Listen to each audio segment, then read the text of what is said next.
ఓం సాయిరామ్.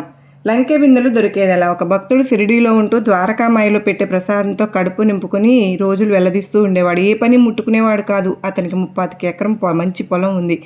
ఒకసారి బాబా అతన్ని పిలిచి, నీ పొలంలో లంకె బిందెలున్నాయి, వెంటనే దున్ని చూడు, నీకే దొరుకుతాయి అన్నారు. ఆ భక్తుడు ఆత్రంగా తన ఊరికెళ్ళి పొలం అంతా దున్ని చూశాడు, కానీ లంకె బిందెలేమీ దొరకలేదు. నిరాశతో షిరిడీకి వచ్చి బాబాకు విషయం చెప్పాడు. పొలం ఎసాలకు దున్నావు అని అడిగారు బాబా. అడ్డంగా దున్నాను అని అన్నాడు అతను. అయితే ఈసారి నిలువుగా దున్ని చూడు అన్నారు. అతడు అలాగే చేశాడు, కానీ ఫలితం దక్కలేదు.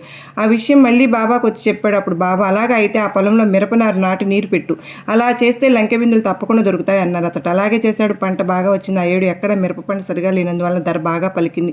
ఆ పంట అమ్మడం వల్ల అతనికి దాదాపు 6,000 లాభం వచ్చింది. ఆ డబ్బు తీసుకుని వెళ్ళి బాబాకి ఇచ్చాడు. బాబా ఆ డబ్బు అతని చేతికి ఇచ్చి, ఇదిగో ఇవే లంకె బిందెలు అన్నారు. బాబా అవగతమై ఆ భక్తుడు ఆ రోజు నుంచి కష్టపడి పనిచేసి త్వరలోనే మూతుబరి రైతు అయ్యాడు. ఆధ్యాత్మిక భక్తి అంటూ పని పాట లేకుండా సోమరితనంగా ఉండకూడదని బాబా ఉద్దేశం.